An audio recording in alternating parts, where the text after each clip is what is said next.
I'll tell you what, folks. Townsend said it years ago. Honestly, spot on he was. Meet the old boss. Sorry, meet the new boss. Same as the old boss.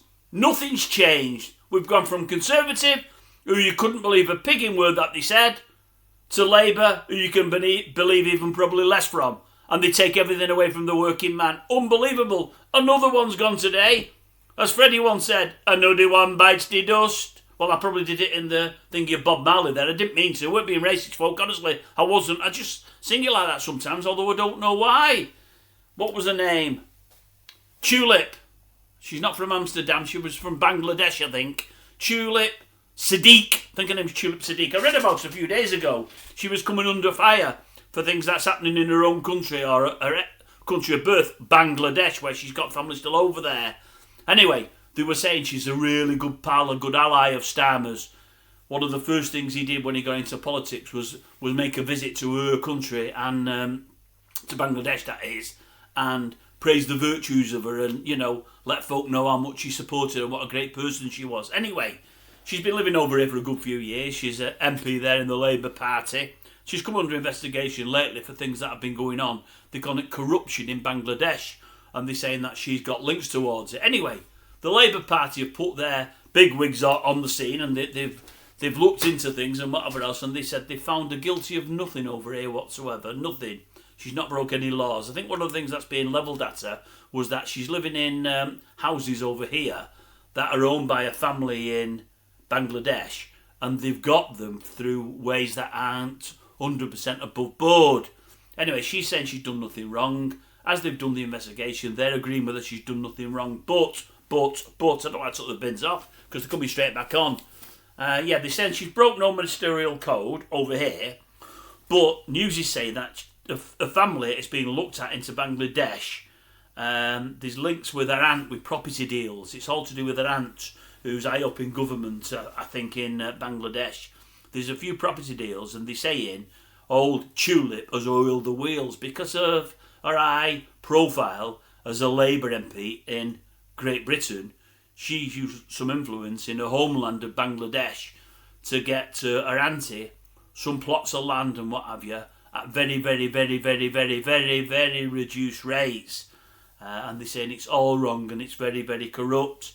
So it looks like her aunt could be in trouble. Well, old Tulip, she said, look, I don't want to get anyone in any trouble. I love the Labour Party. I'm all for Labour. I don't want any stains on the party. I care more about the party than myself and my reputation at the moment. Although I've got nothing to worry about. I've done nothing wrong.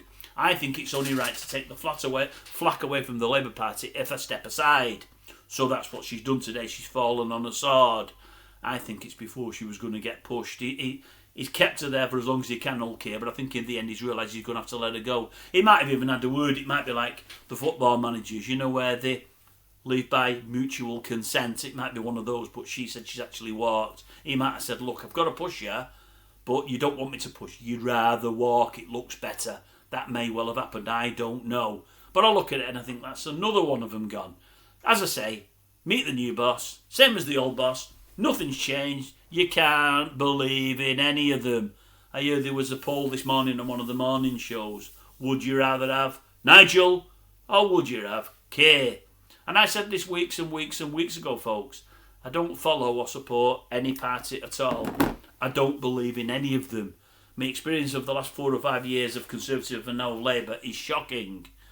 But I said at the time, I think Rishi was in. Out of Rishi, Keir Starmer and Farage, I said, I don't know that I can trust the other two. I definitely don't feel I can trust Starmer. That was before he got in.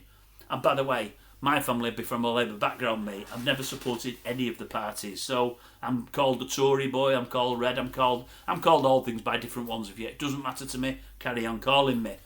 But I said weeks and weeks and weeks ago now, if I had to add a gun to me head and I had to pick one of them to run the country, for all he's got loads of people saying bad things about him and stuff, I think I'd go for old Nigel. Only because he might get some things wrong, he might do some things wrong, but he normally tries to stick to his convictions and he normally tries to do what he says he's going to do. Doesn't always get it right, but I just think he's a little bit more trustworthy than the other two. Many of you don't think that, and I get that. But compare him to Sunak, and especially compare him to Starmer, I don't think if Farage had been in for the last 6 months, he could have done as bad a job as STARMER. I really, really, really don't. But that said, what do I know? Anyway, his pal Tulip, she's gone. She's not going to Amsterdam. I don't think she's gone to Bangladesh. She's staying over here at this moment in time. But you never know. She may end up in Bangladesh. She may end up banged up. You just don't know, dear. No, you don't. Right, on that note, I'm going to love you and leave you.